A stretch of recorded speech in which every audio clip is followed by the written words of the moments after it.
Bueno,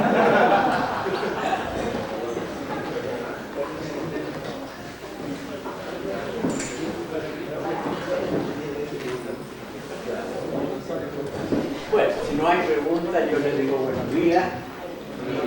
Muy contento estoy de estar aquí con ustedes de nuevo en este tercer encuentro, que lo he dedicado a un tema que probablemente a ustedes les despierta alguna curiosidad, esto de la contemporaneidad o la modernidad de la música.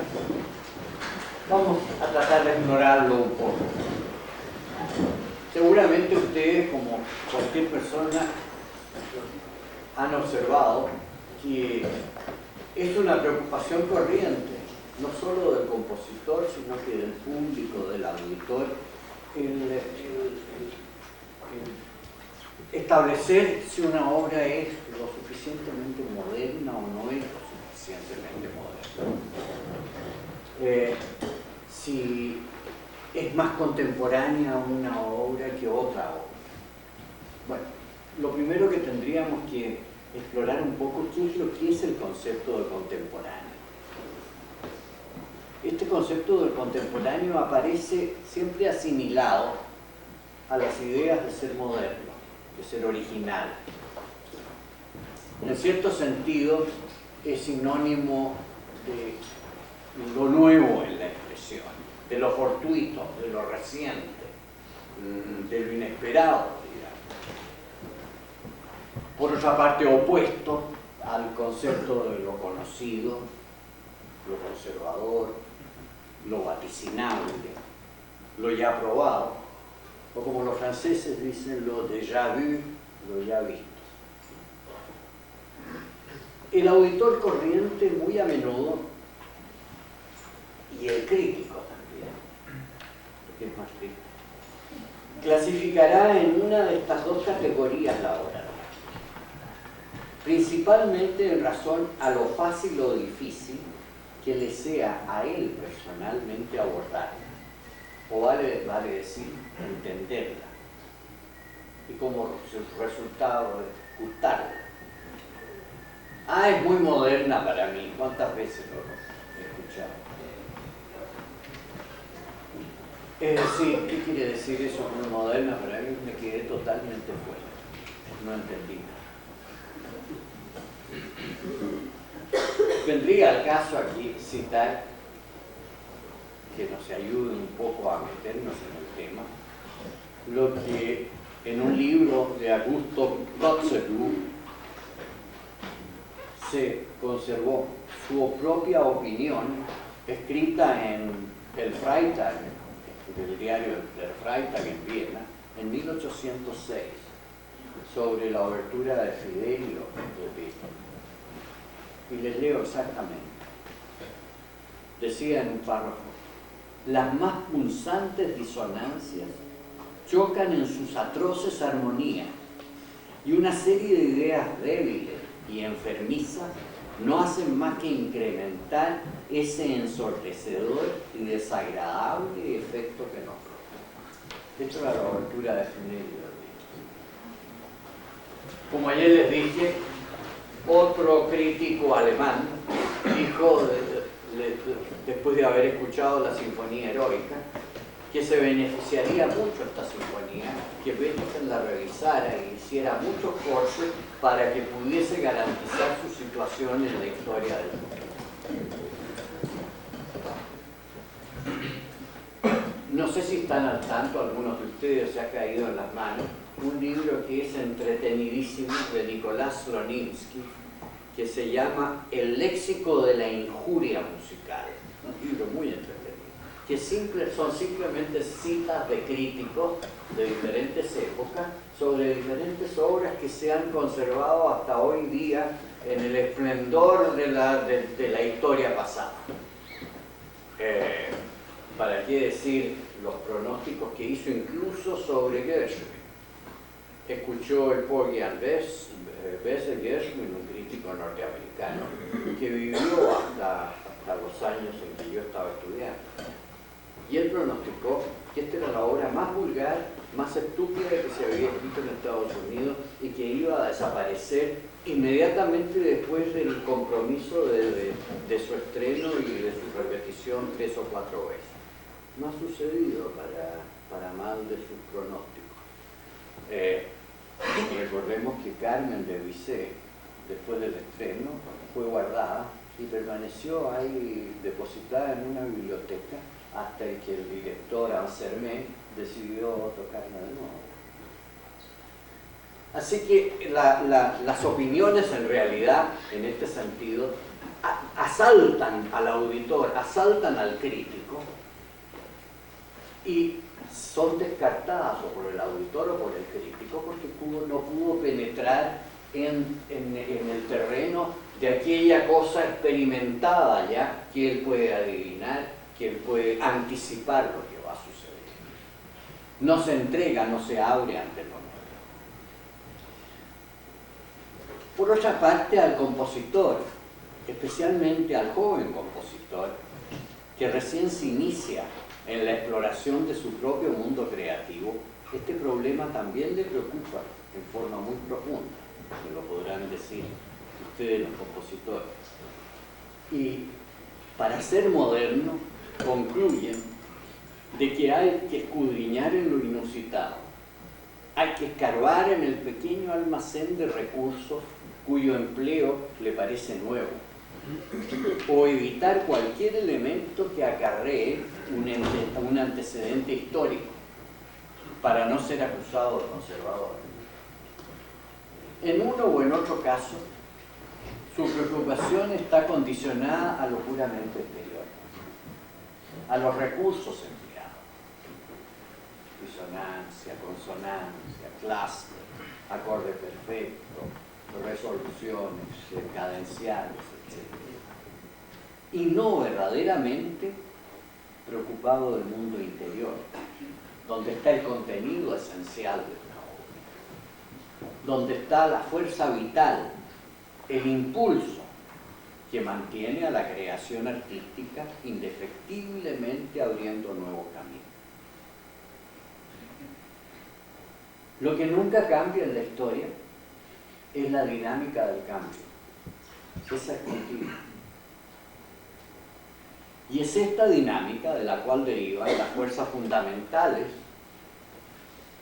de la tradición, de la vida, de la evolución. Y que son 3 fuerzas que son las que alimentan a la verdadera creación artística. No es lo esencialmente nuevo no está basado en los recursos, está basado en el impulso interno de la música. Podemos escribir hoy día una obra pero perfectísimamente consonante, pero que sea muy nueva. La novedad tampoco existe en volver a decir lo que ya se dijo. ¿Qué es lo que pienso yo? Pienso en una tendencia que está surgiendo y que creo que va a desaparecer muy pronto, entre los compositores de avanzada en Alemania. El neorromanticismo. El neorromanticismo no es más que una réplica de Mahler. Están tratando de resucitar a un Mahler que resulta bien mediocre al lado del verdadero Mahler. O sea, no es ni una vuelta atrás, ni un salto deliberado hacia adelante en base a cosas que son totalmente exteriores. Para mí una de las cosas más fascinantes de observar y de considerar es el folclore. El folclore que se ha desarrollado en la tradición y posee una cualidad fascinante. Es nuevo, absolutamente nuevo y al mismo tiempo es viejo. El folclore representa al presente porque se está creando constantemente y al mismo tiempo se hunde sus raíces en el pasado porque es una evolución de tradiciones que vienen de tiempos inmemoriales.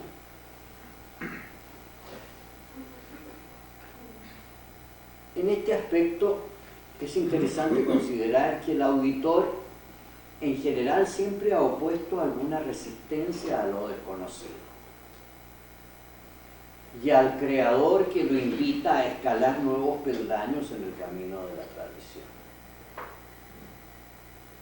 Esto ha generado una especie de auditor pasivo, que es muy común hoy día, que incluso puede leer un libro, puede sacar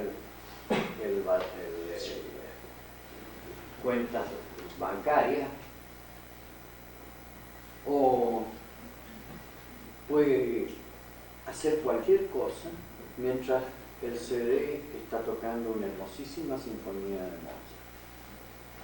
Totalmente pasivo ante el hecho que está sucediendo paralelamente a lo que él ha decidido. Pero también existe el compositor pasivo, quien no ha penetrado nunca en el cauce que podrá conducirlo más allá de las técnicas que ha recogido de la academia y de las novedades que le han salido al encuentro en el curso de su vida. Podrá agrupar recursos remotos o recientes y a veces lograrlo con mucha destreza, pero ajeno a lo verdaderamente vital de esa tradición, aquella que Stravinsky en la poética musical se refirió. La tradición es una fuerza viva que anima y da forma al presente. Concepto muy, muy justo. Es la tradición la que lo empuja hacia adelante. Conforme a esto, la tradición, en vez de ser regresiva, constituye una fuerza de progreso, una fuerza de impulso hacia adelante. Lo que nos recuerda el concepto de Pierre Boulez cuando dice que la tradición, define la tradición como la fuite en avant, el escape hacia adelante. Creo yo que Boulez pensó en la tradición como una fuerza dinámica, de contenido artístico, también social y humano, de un escape hacia adelante, de algo existente, de un impulso generado en una fuerza precedente. Es interesante esta opinión de Boulez, porque al mismo tiempo, él, en uno de sus ensayos, refuerza su propio concepto de la necesidad del compositor conectarse con una tradición que le impulse hacia adelante. Lo refuerza lamentándose del mal gusto y mediocridad que exhibe la llamada vanguardia musical.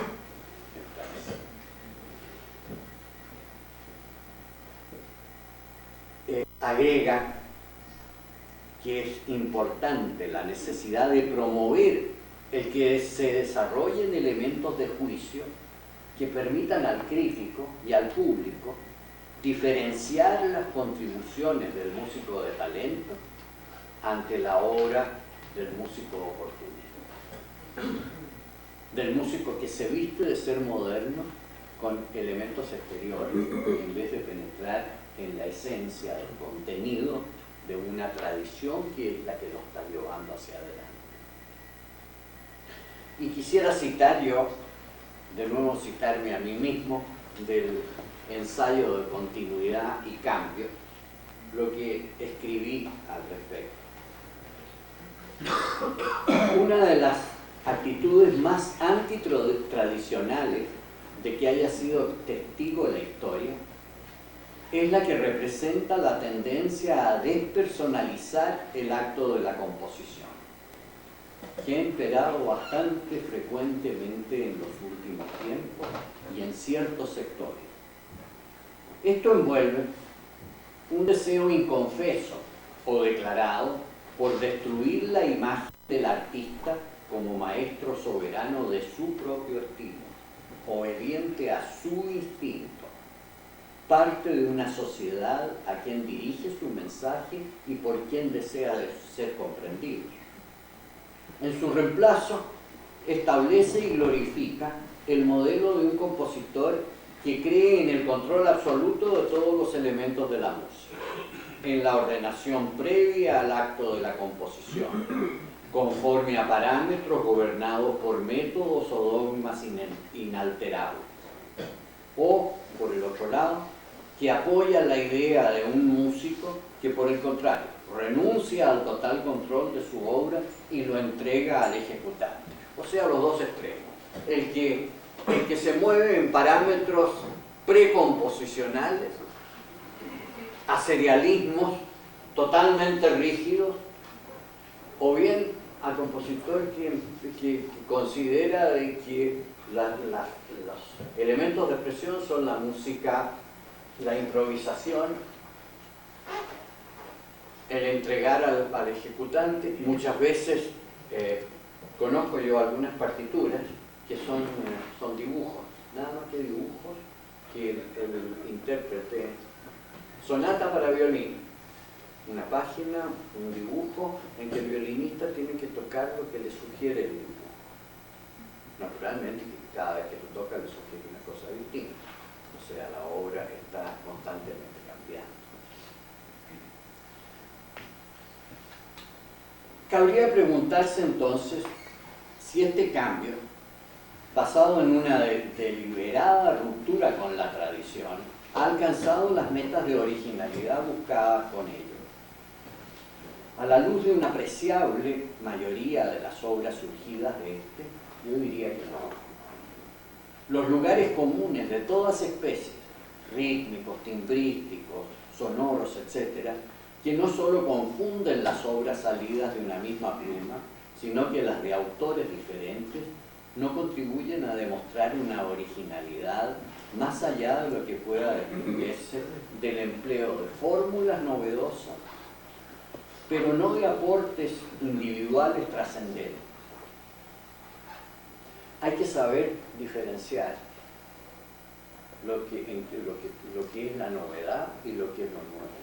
Son dos conceptos muy distintos. La novedad se consume en un espacio de tiempo muy breve, a veces dentro de un mismo concierto. La experiencia de haber escuchado en Tanglewood, no hace mucho, un programa de obras de compositores jóvenes americanos, norteamericanos, compositores de la llamada vanguardia. Después de haber estado una hora y media escuchando diferentes obras para diferentes combinaciones, etc., salí de la sala y me quedó la impresión que había escuchado 10 veces la misma obra, del mismo compositor, o tal vez ni siquiera la misma obra, sino que la repetición de un fragmento de una obra que habían insistido hasta el cansancio. ¿Por qué? Porque son conceptos de emplear elementos que parece que revisten, que disfrazan a la música de un revestimiento nuevo, pero que son nada más que elementos, son recursos. No es una evolución que verdaderamente procede de dentro. Hemos citado ya en los encuentros anteriores la opinión de Arnold Schoenberg sobre que el talento consistía en la habilidad para aprender y el genio en la habilidad para desarrollar la música. ¿Y en qué estriba esta diferencia? Bueno, con talento se aprende, es decir, se incorpora a nuestro conocimiento lo que ya existe, lo que nos ha legado el pasado, las técnicas establecidas que responden a experiencias vividas por nuestros antecesores. El genio pone en movimiento lo aprendido, nos permite captar el cauce en movimiento del pasado al porvenir y crear un presente dinámico que avanza hacia adelante, crear una tradición que va a ser el impulso de los que van a venir. En otras palabras, genio para captar la continuidad de la tradición, que será lo que nos confiera la modernidad, la contemporaneidad que toda obra de creación requiere. Contemporáneo, de acuerdo con el diccionario, el concepto de contemporáneo, de acuerdo con el diccionario de la Real Academia, dice así: existir al mismo tiempo que otra persona o cosa. Muy interesante la palabra existir, porque existir es vivir. Una obra de arte vive si está engarzada a una continuidad que la acarrea a través de los tiempos, confiriéndole en todo momento validez, lozanía y significado. Esta continuidad es la tradición, es esa fuerza viva de que nos habla Stravinsky, o es ese escape hacia adelante de que nos habla Boulez.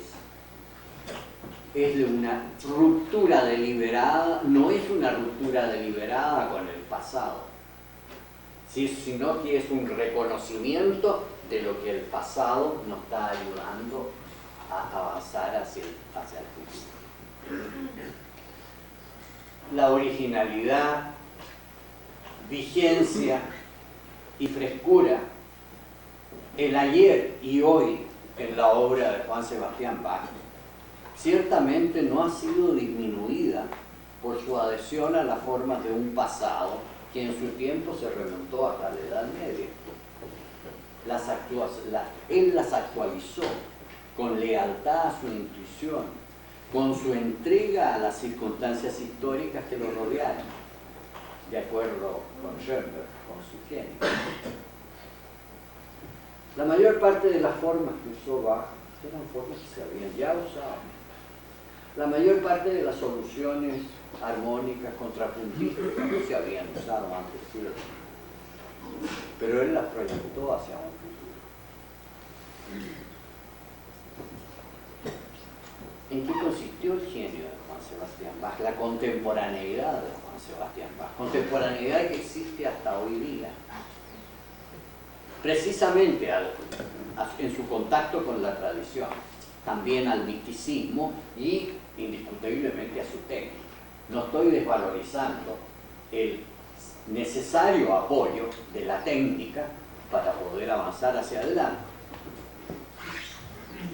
Pero no es un caso típico ni atípico el de Bach, porque hay otros casos como por ejemplo el de Wagner, el de Debussy y el de Schoenberg mismo, quienes se expresaron contrarios a la posición de sus inmediatos antecesores, pero sin aflojar el lazo de la tradición. Y esto es lo que ha mantenido en vigencia su obra. La contemporaneidad no se busca, se tiene. Los compositores del concierto en Tanglewood estaban buscando ser contemporáneos. No poseían el don de ser contemporáneos, no se habían entregado al impulso de la evolución y de la contemporaneidad. Es el reflejo del instinto que vive en el momento histórico. Vive en el momento histórico que circunda y rodea al creador. En el momento histórico, en el momento social, en el momento, en el paisaje, en la relación del creador con otros seres. Todo eso se proyecta. Eso es vivir en el momento, existir en cierto sentido. La contemporaneidad no se inventa, pertenece. ¿Y pertenece a qué? A una visión subconsciente del creador, existe en él. Esa contemporaneidad se ha formado en la continuidad de la tradición, que ha antecedido a su propia vocación.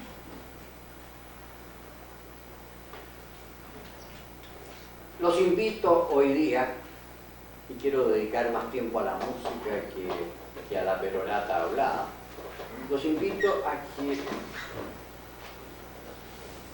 descubramos en conjunto la contemporaneidad en base a una obra, que las variaciones concertantes de Alberto Ginastera. Una obra profundamente contemporánea, profundamente expresiva y transparente y directa, y además profundamente sólida en el empleo de los elementos y de los recursos técnicos de la música. Escrita hace más de 50 años, no ha perdido su validez hasta hoy día. Es de las obras que más se ejecuta de Ginastera. Y curiosamente, en conciertos fundamentalmente dedicados a la música del siglo XX. Pierre Boulez, hace un tiempo atrás, conversando con él, me decía que era una de las obras latinoamericanas que más se ejecutaba en medios de música, de presentaciones de música contemporánea en Europa. Y creo que es el mismo caso en Estados Unidos. Tal vez una de las obras más interesantes de Ginastera, de las obras más independientes de aquel tipo de nacionalismo deliberado que animó a todas sus primeras obras, a su ballet, Estancia, Panarpí, etc.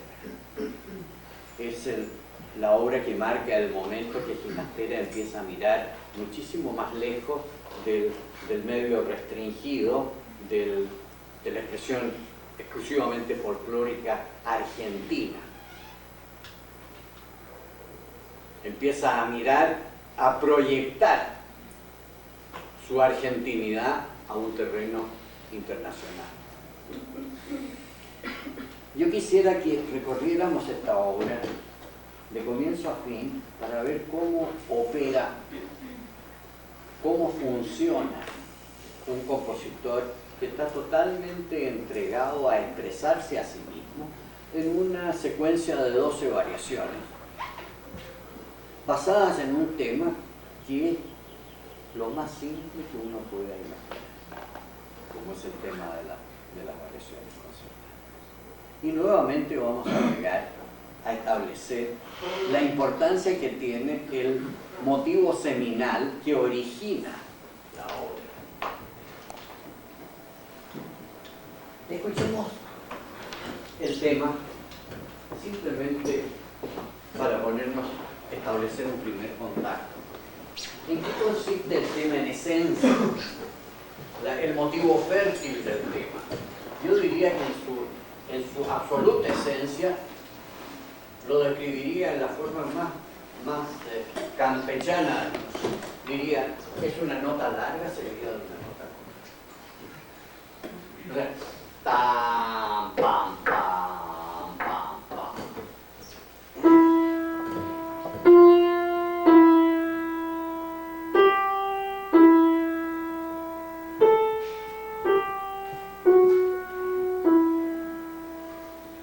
En el fondo es ese el tema, el motivo fértil de un tema que él después va a desarrollar.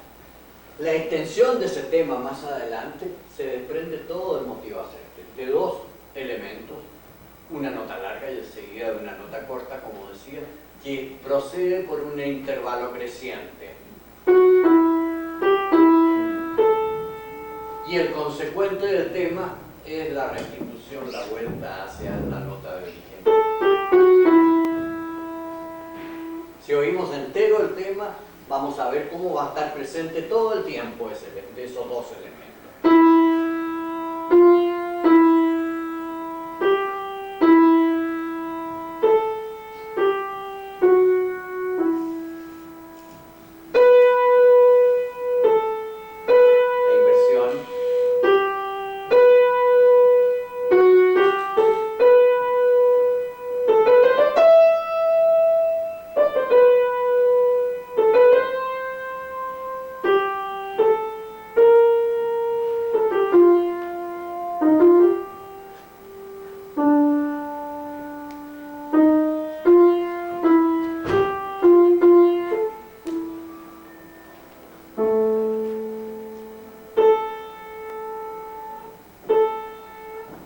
tocó el La.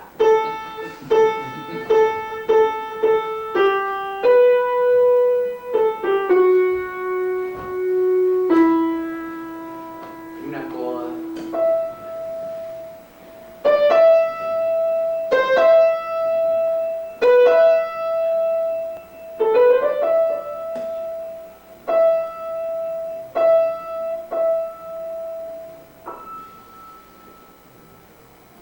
Ese es el tema completo. Pero como vemos nosotros, todo se desprende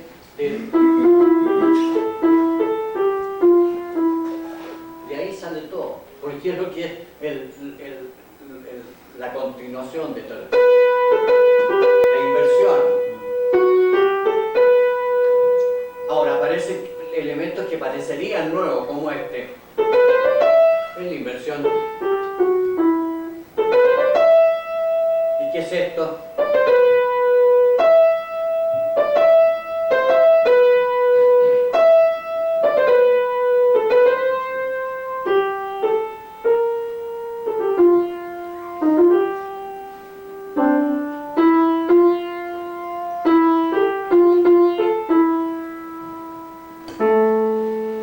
Ahora aquí parecería, cuando llegamos al La, que lo voy a tocar una octava arriba, cuando llegamos al La en la nota repetida,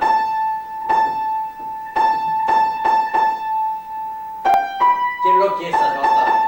En la nota repetida parecería un elemento nuevo, pero es que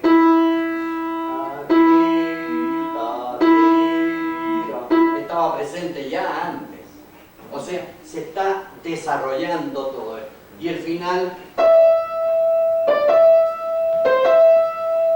la inversión, de nuevo la nota repetida.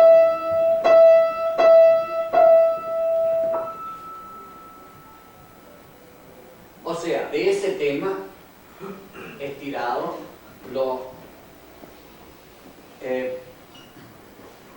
expresa el continuum de toda una serie de variaciones, con la intervención de un elemento que es muy curioso, que no es novedoso en esta obra, que aparece como la rúbrica de su firma siempre, y aparecen en cantidades de obras, incluso en las obras más atonales que escribió en sus últimas vidas, por pretexto.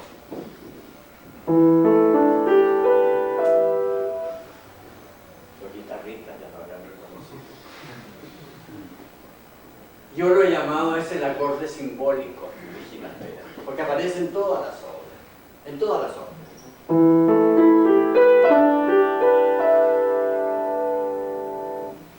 La afinación de las cuerdas de la guitarra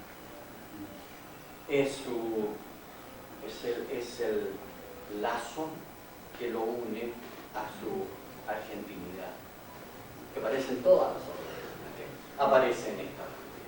La presencia de ese acorde simbólico está siempre ahí. Bueno, vamos.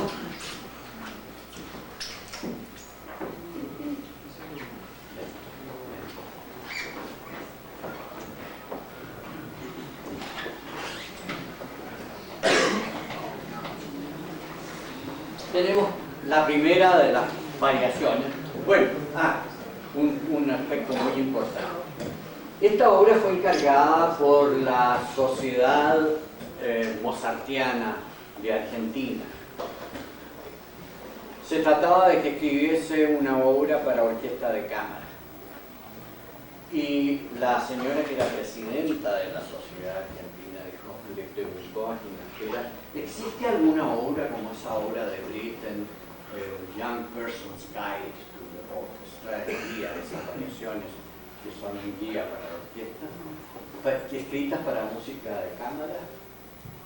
Ginastera le dijo, no, a mí me encantaría que existiera una para que se pudiera tocar en las escuelas, aquí, etc. Conforme. Entonces, estas variaciones no están organizadas con tanta precisión como Britten, porque hay veces que en cada variación presenta un instrumento solista o pares de instrumentos solistas o secciones de la orquesta solista. El tema que acabamos de escuchar lo presenta por primera vez el violonchelo solista. Y el violonchelo solista muy obviamente acompañado por el arpegio que lo presenta en forma literal al comienzo, pero después empieza a variarlo. Y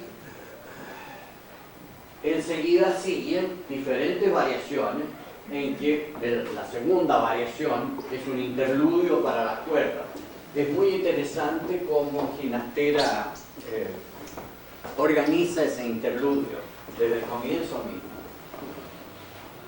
Lo que superpone el tema entre los violines primeros y los violines segundos, muy abiertos, en gran distancia. Los violines segundos hacen esto.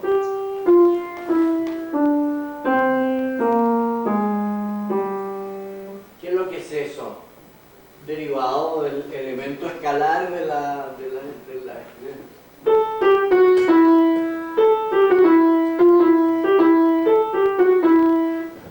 Encima de eso, escuchamos lo siguiente, los primeros violines.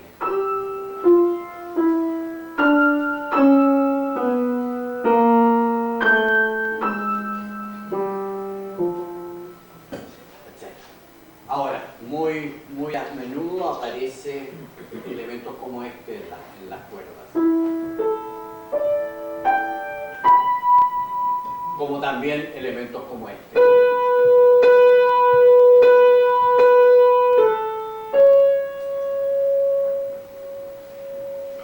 Escuchemos la primera de estas variaciones. Después yo quiero que escuchemos la obra entera, pero vamos a escucharla fragmentada.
La segunda variación inmediatamente.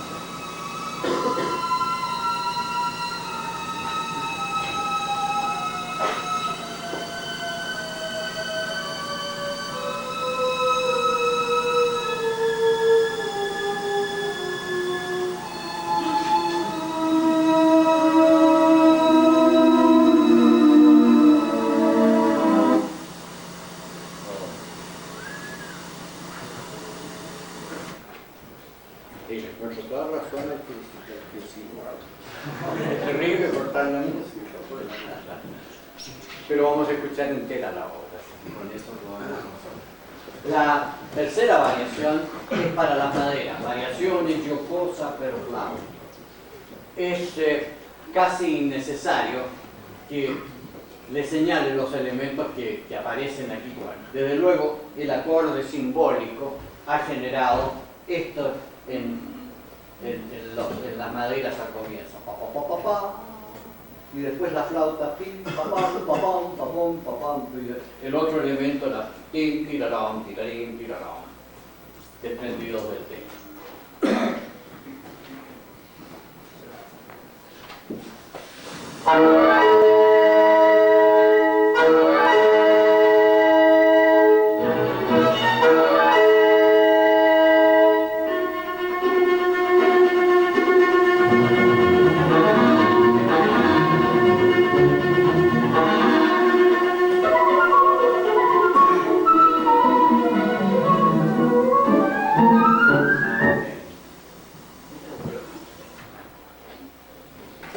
La variación siguiente, como pueden, los nombres son muy claros.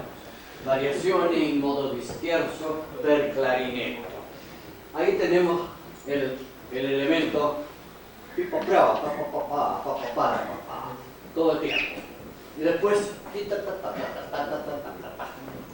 muy común. Ahora, después el clarinete también desprendidos del tema claramente.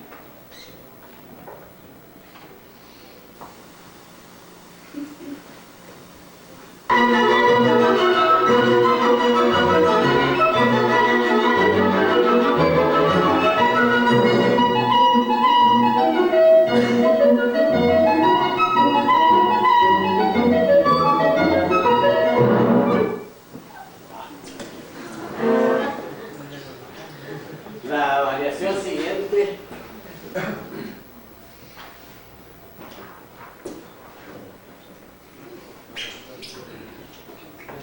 variación dramática para la viola. Ahí vamos a tener, por ejemplo, elementos como cadenciales en la viola, que son elementos que proceden del tema, elementos que se generan en el acorde simbólico, aquí. O la viola haciendo yam, papam, papam, potim, tirandalí, tatar, tatar, tatar.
La sexta, variación canónica para oboe y fagot.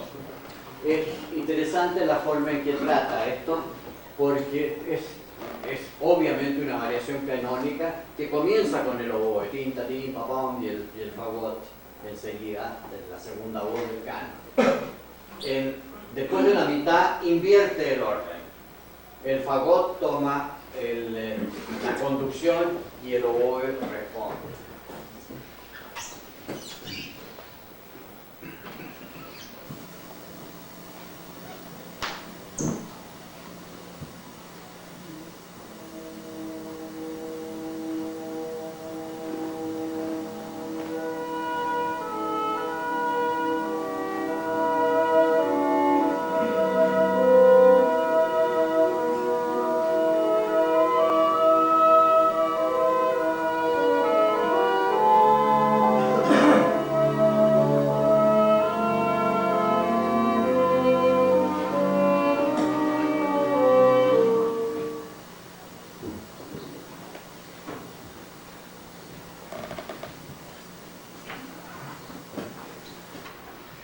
La variación siguiente es una variación para corno y trompeta y trombón.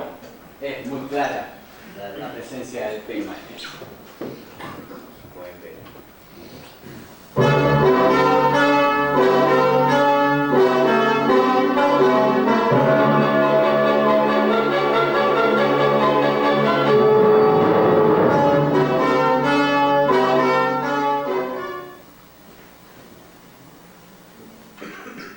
La siguiente, variación pastoral para corno. También muy clara la presencia del tema en el corno. Y elementos como este, que ellos son casi citas literales del tema.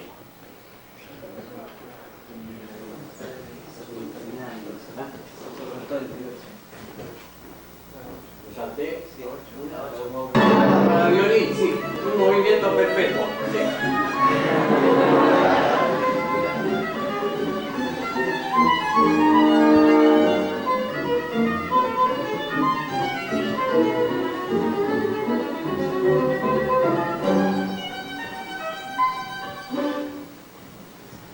La variación pastoral para el corno.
Veamos la siguiente.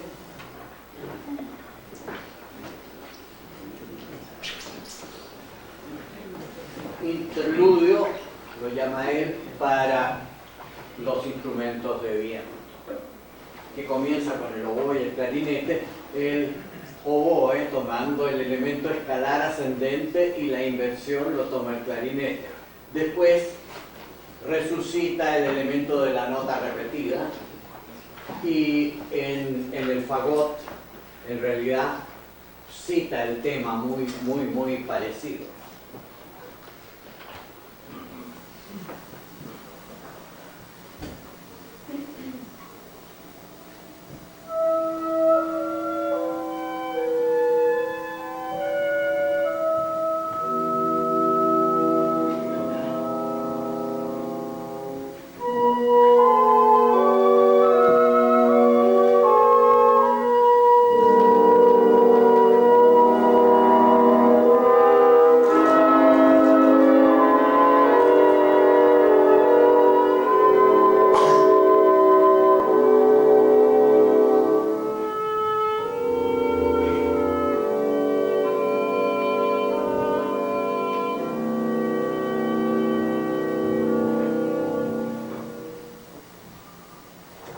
Y como eso, no incluyo en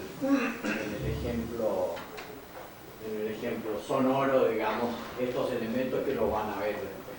Y luego viene una especie de recapitulación de la presentación del tema, pero ahora con el arpa y el contrabajo. El acorde simbólico, llamémoslos ahí, y el contrabajo que toma el tema exactamente como lo había presentado el violonchelo.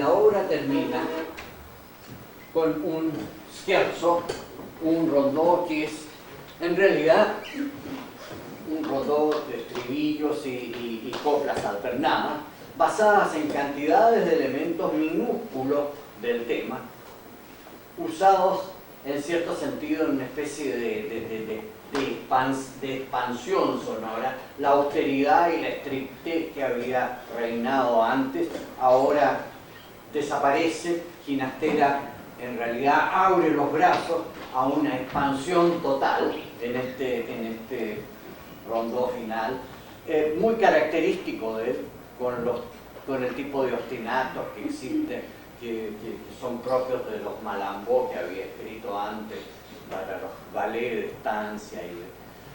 En realidad yo lo clasificaría este rondó final como una especie de catarsis. La palabra catarsis se usa mucho en medicina y en otras disciplinas. Es una purificación de las pasiones, de las emociones provocadas por la obra de arte anterior.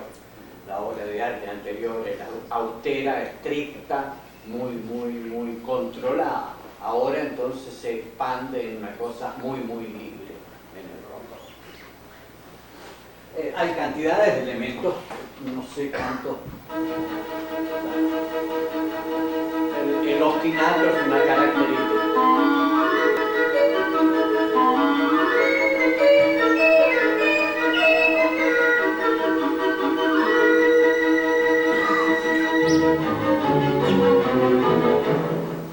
Vale. Y entonces ahora vamos a escuchar la obra completa, porque yo creo que es la única manera de hacerle justicia a una obra, escucharla completa.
el rondó final.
Muy característico del Ginastera ese último rondó, porque está constantemente explotando lo que se llama la gemiola, el 6/8 dividido en dos, ya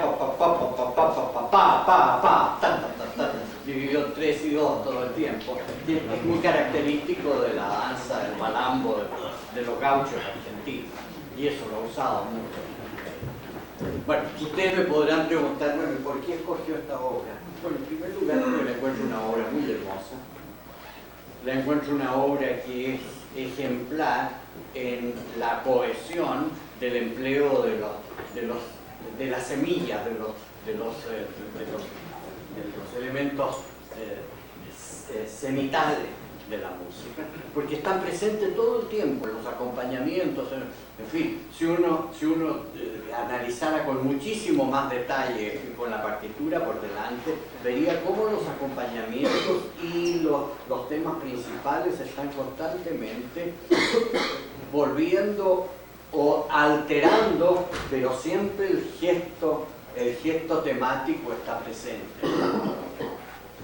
Luego, porque considero que es una obra muy representativa de este siglo, indiscutiblemente que tiene una orientación tonal todo el tiempo. La música de Ginastera la tuvo, fuera de la excepción de unos estudios para orquesta que escribió, y de la ópera Don Rodrigo, que tiene algunos aspectos dodecafónicos, pero Ginastera en general, la música de él se movió dentro de una orientación tonal. Y es una obra que es considerada por músicos tan avanzados como Pierre Boulez y otros, una obra representativa del siglo XX, una obra representativa de nuestra América. Y diría de que, sin excluir ese sentimiento de una persona de quien fui un gran amigo. Fuimos grandes amigos desde el año 41, que nos encontramos en Nueva York, ambos becados por la Fundación Guggenheim, y pasamos muchos 2 años consecutivos juntos, no solo prestando los servicios musicales, sino que familiares. Cuando él quería ir a la ópera con su mujer, mi mujer y yo hacíamos de cuidadores de los niños de ellos, y viceversa. Bueno, entonces ahora, si hay algunas preguntas que hacer, encantado, y si tengo las respuestas. Sí. A ver, tú mismo lo dijo, la sonoridad que tiene esta obra es más que una tonal, a pesar de que... Sí, tiene una orientación tonal todo. Hay incluso una variación ahí que termina con una triada perfecta. Claro. Ahora, siempre se entienden como conceptos muy ligados, casi como confundidos, lo atonal, ¿cierto? Sí. Con lo contemporáneo. Sí. Entonces, Error. ahí me nace la duda, o sea, perfectamente se puede componer entonces una obra, no sé, ahí me contesto usted, que tenga una orientación tonal, pero que no deje de ser contemporánea. Indiscutiblemente. O sea, no es necesario... Sí, la tonalidad no ha dejado de tener vigencia en la música. Como la atonalidad también la tiene. Son orientaciones distintas. Entonces, ¿dónde estaría lo contemporáneo? Usted dijo en el interior, pero ¿cómo se puede explicar? En esencia. Me queda poco claro. Uno podría decir de que esta obra es una réplica, por ejemplo, de alguna obra anterior. Lo encontramos en Bruckner, en Mahler, en Wagner. Es una obra que en realidad continúa dentro de una tradición determinada. A mí me costaría señalar cuál es la tradición que yo identificaría con esto de Ginastera. Más bien es una tradición americana. Veo más a Villalobos, por ejemplo, conectado con esto, a Chávez, Villalobos, que probablemente en algunos aspectos, pero claro que en esta obra es difícil dilucidar si estamos dejándonos llevar por una convención con Britten, porque Britten escribió esa obra que es tan orientada con el mismo propósito, que es la guía para la juventud, la variación también sobre un tema de Pearson. Pero yo encuentro una obra muy genuinamente americana, muy personal, es indiscutiblemente Ginastera. No se podría, sería muy difícil confundirlo con otro compositor que revela un pensamiento nuevo, que revela una esencia musical nueva. Ahora, ¿cómo describimos la esencia de las cosas? Si usted quisiera que yo le describiera la esencia, cuál es el contenido, es muy difícil. Si no puede usted, no puedo yo tampoco. Es muy difícil. Son cosas que se llevan adentro más que lo que uno las puede explicar.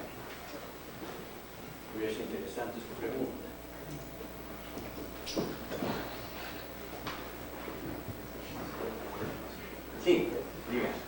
de alguna manera yo creo que lo que él decía o sea, es difícil encontrar o encasillar una cosa como contemporánea, no sé, hablar de eso porque de alguna manera nosotros estábamos comentando, no sé, que en algunas partes de la música también nos sonaba a recuerdos de sí, por ejemplo, cositas, no sé.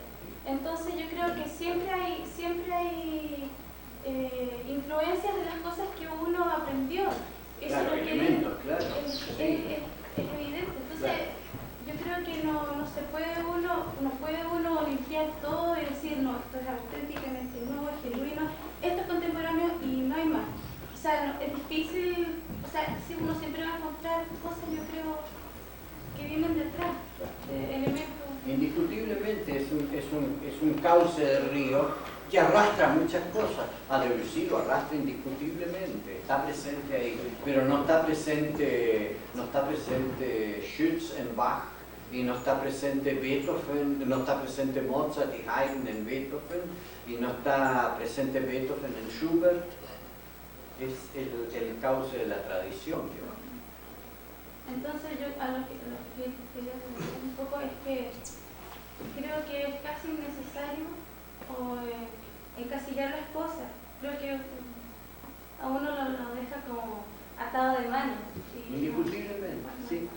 Al compositor inglés James Taylor le preguntaron en una oportunidad, iba a estrenarse una obra de él, y se acercó a alguien a preguntarle, maestro, le dice, ¿y esta es una obra contemporánea? Sí, la terminé la semana pasada.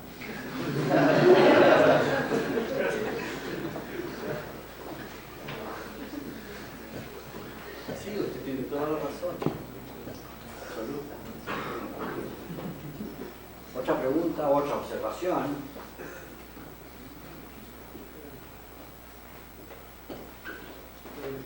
Una opinión, me parece, no sé si usted piensa lo mismo que en el caso de Ginastera, como también de Piazzolla, que cuando Piazzolla fue a estudiar con Nadia Boulanger a París, él traía una serie de esbozos en estilo europeo, Sí. Sacristiano, Boje, sus ídolos. Entonces, de pronto la señora le dijo, pero usted qué es lo que compone, qué es lo que hace. Y yo lo un poco tangos, en este estilo. Claro. Y empezó a hacer su rítmica típica. Y bueno, la señora Nadia le dijo, pero ese es usted, ese es el estilo que usted tiene que desarrollar. Ahí yo veo una identidad. Ese es y me parece, o sea, que en el caso de don Alberto Ginastera, por lo menos que yo percibo, que realmente él es una identidad original, absoluta, por ejemplo, en este último movimiento. Siempre que, o por ejemplo en Malambo de esta estancia, creo que ahí está una originalidad total, así como Villalobos también más folclórico, independiente del oficio extraordinario que tuvo don Alberto Ginastera. Yo creo que como una identidad, una originalidad total. Sí. Bueno, con eso no estoy 100% de acuerdo, porque yo no creo que la identidad está basada en el empleo de elementos determinados. ¿Usted considera que la identidad de Ginastera surge en el rondó final? ¿Por qué? Porque hay elementos rítmicos del malambo y otras cosas. No, no es necesario, porque entonces la única manera de mantener la identidad sería constantemente estar explotando elementos del folclore o de la música popular.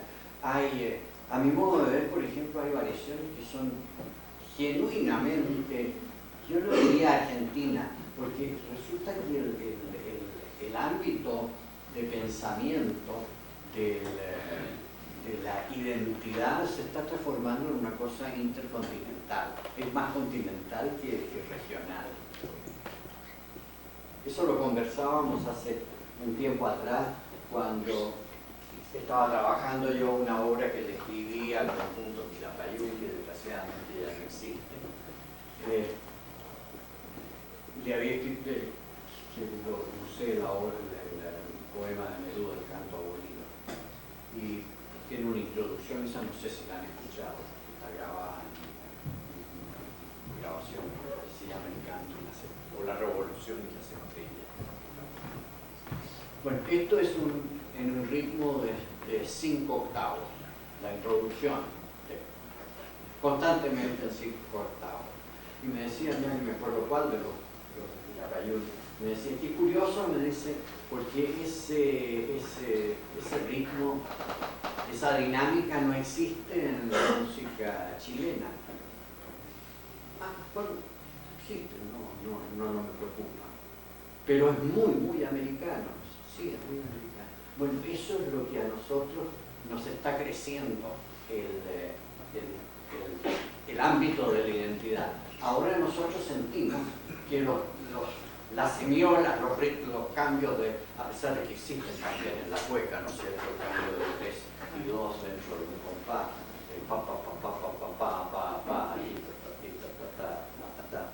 muchas veces existen en la cueca. Pero elementos que son en realidad muy extraños, los 5 octavos, los 7 octavos, muy extraños en la música chilena, pero son muy típicos de la música caribeña y de la música brasilera, muy típicos. Bueno, una cosa que yo no había reparado en eso, pero el Quilapayún encontraba que era el momento de mayor identificación con la América Latina, esa introducción, a pesar de ser en 5 octavos. Y me decía a mí, ¿usted nos puede explicar por qué? No, yo no le puedo explicar por qué, ustedes me tendrán que explicar a mí, pero yo no les puedo explicar. Así que yo creo que está creciendo ese ambiente. El que Ginastera en la España y en Panambí y en esto use elementos rítmicos como este y el ostinato, porque también el ostinato es muy típico del malambo argentino. Bueno, es un elemento que él ha usado con frecuencia, lo mismo que el acorde simbólico que señalaba yo. Ahora, ¿hasta qué punto en Ginastera era? Yo creo que el uso del acorde simbólico es consciente. Es como la rúbrica de la firma. Uno escribe el nombre y después le hace un vericueto para que aplique, es una cosa simbólica.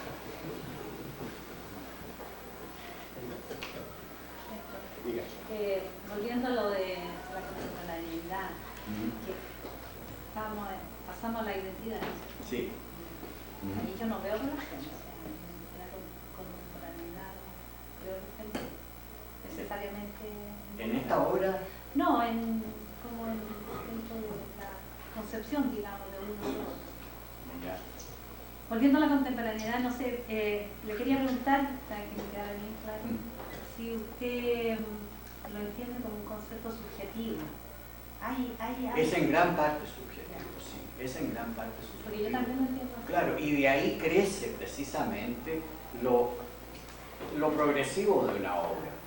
Es subjetivo, es una cosa que uno tiene que, la lleva adentro, no la inventa. Esa es la gran, es una cosa que surge en vez de ser inventada. Claro. Y también para el entendimiento del otro, o sea, yo puedo, claro, entenderlo subjetivamente en mi escritura, digamos, Claro. Pero también el auditor también tiene que tener una postura muy como personal, muy subjetiva para entender si esa composición es o no contemporánea. Si le resuena. Bueno, si está preocupado de eso, clasificarla como claro, tal. claro. Pero, perdón, es que ahí entiendo yo la pregunta que hizo Ignacio. Sí. Claro, él tal vez no la quiere entender como un concepto subjetivo y que usted le dé la explicación exacta de... No, yo más que nada iba a es que no sé, sino por distintas cosas que uno escucha, lee en otros años, distintas personalidades que uno va conociendo. Entonces de repente se torna un conflicto. Esto es lo voy a extremar. Lo atonal es contemporáneo, lo tonal está en el pasado. Incluso y quería saber qué pensaba usted, no tanto porque yo lo pienso, porque uno no puede llegar, como decía Carolina, no puede llegar a cosas definidas, sino está en constante... Bueno, porque si uno lo piensa, lo dice, lo atonal está en el presente, o está... No, es una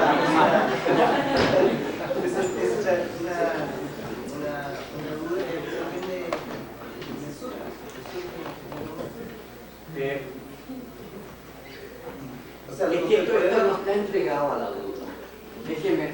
darle un ejemplo. Yo durante muchos años, 5, 4, 5 ya no recuerdo, uno de mis primeros cargos rentados en la música, rentados así con un poquito de dinero como para comprar cigarrillos, fue ser locutor de los conciertos educacionales que hacía la Orquesta Sinfónica de Chile en este país. Y ser locutor de los conciertos de la Orquesta Sinfónica iba a teatros de barrio en Santiago y en provincias, hicimos giras muchas veces, donde las escuelas llevaban a los niños y hacíamos programas que fuesen suficientemente variados. En aquella época el director de la Orquesta Sinfónica era Víctor Teva, y una de las cosas muy interesantes que observé yo, bueno, los conciertos siempre empezaban, yo le empezaba presentando a los niños la orquesta, le decía que una orquesta era como que integrada por instrumentos de cuerda, instrumentos de viento.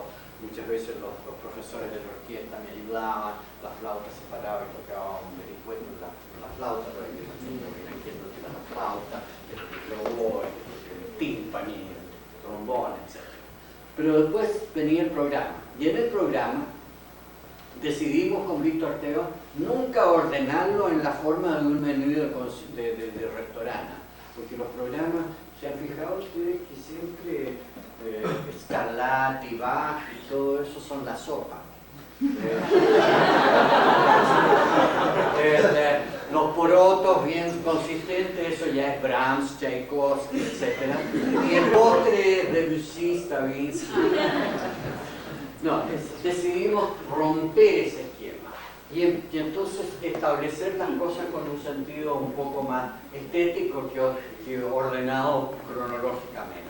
Y tocaban, por ejemplo, Rimsky-Korsakov al comienzo, después un movimiento, un minueto de una sinfonía de Haydn, después el comienzo de Petrushka de Stravinsky, cosas por el estilo.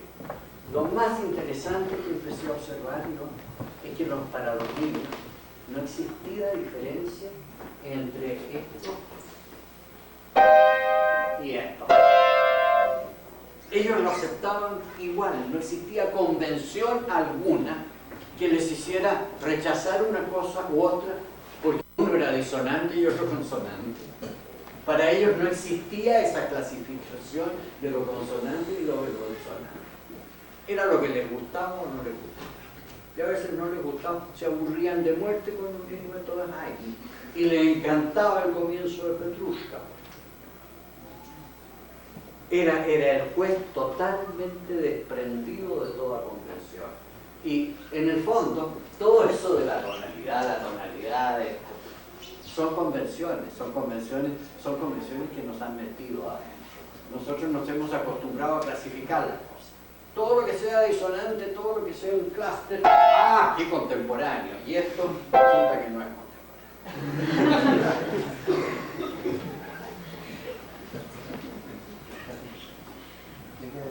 Parece que ya vamos llegando a la contestación. Otra pregunta, a mí me encanta esto de conversar así, mucho más que hablar. Sí. Usted dejó planteado ayer, yo tuve la suerte de escuchar una respuesta respecto de eso, pero quizás sería bonito que todos lo escucharan respecto de la creación y la experimentación que quedó lanzado así.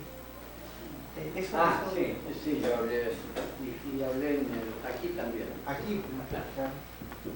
Bueno, es que ¿por qué hablé de esto? Porque ya me lo aclaró Andrés Alcalde, porque me regalaron el libro ese tan bonito de composiciones, y vi que esto se llamaba Taller de Música Experimental. Y entonces me pregunté a mí mismo, no es porque me caiga como novedad, porque esto de la música experimental, y un concierto de música experimental, y un taller de música experimental. Entonces siempre me preguntaba, ¿qué es lo que es esto de la música experimental? No porque yo no considere de que se puedan hacer experimentos con la música, se puede hacer experimentos con cualquier cosa.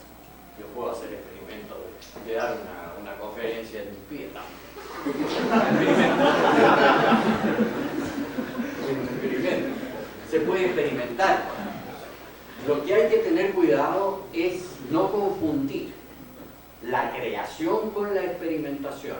La experimentación puede servir a la creación, puede abrirnos caminos al uso de ciertos recursos, pero eso no es creación.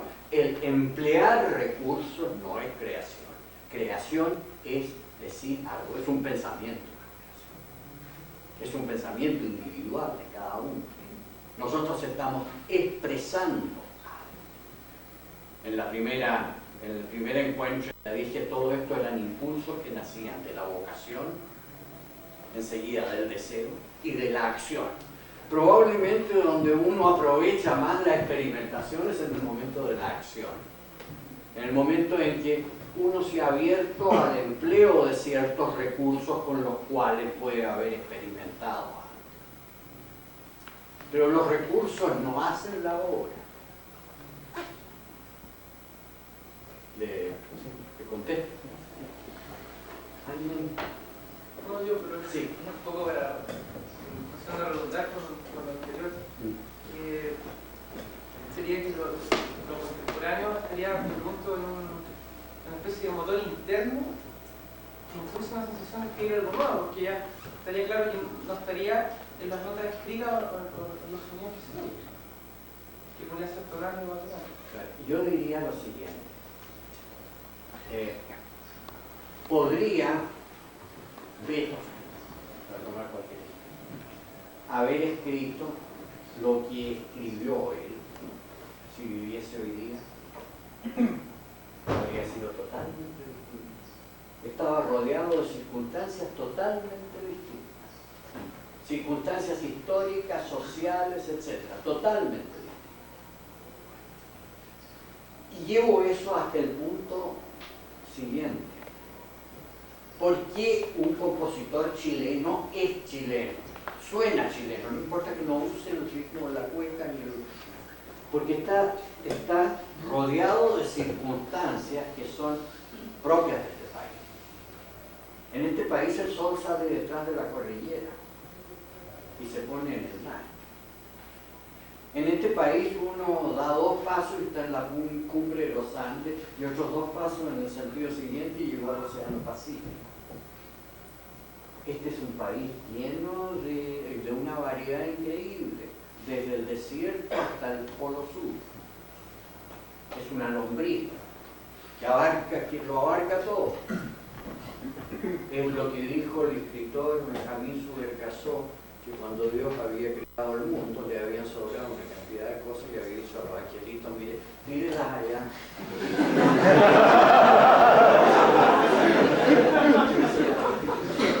Ahí, de todo.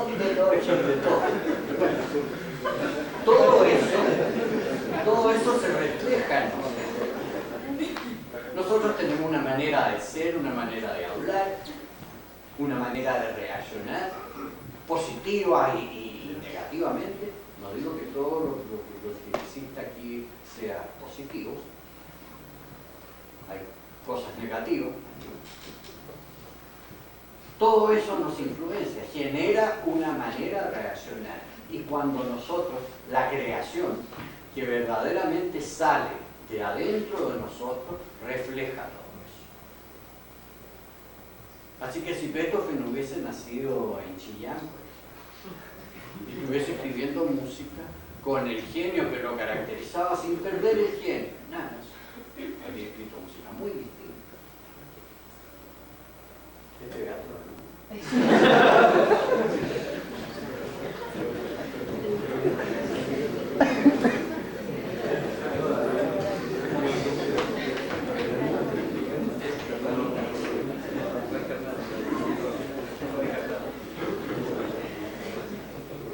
¿Hay otra segunda?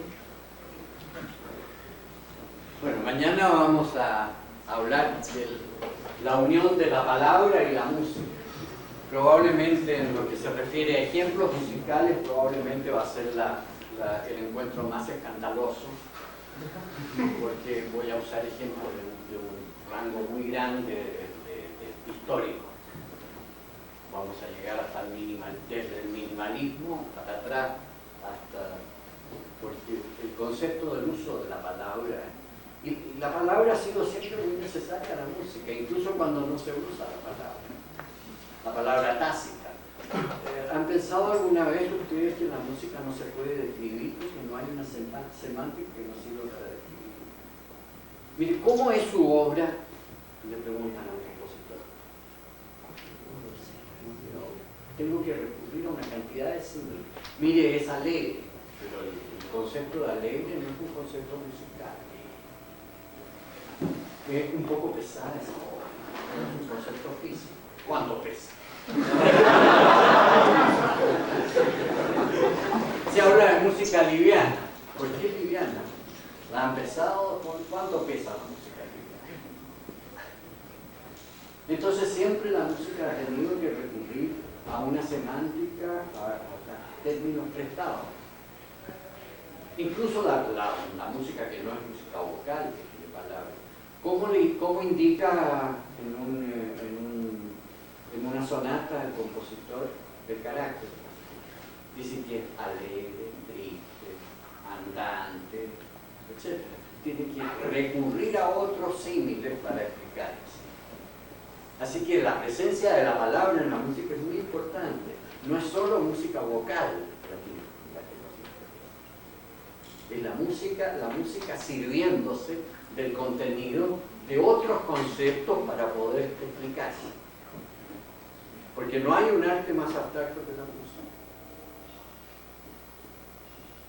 Y en lo que hablábamos en la clase anterior, la música requiere de la memoria, porque si nosotros no la conservamos en la memoria se pierde la imagen.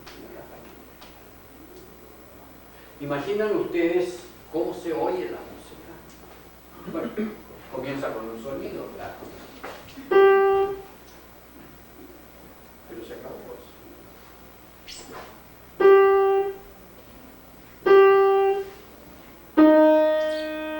Ahí parece que ya estamos.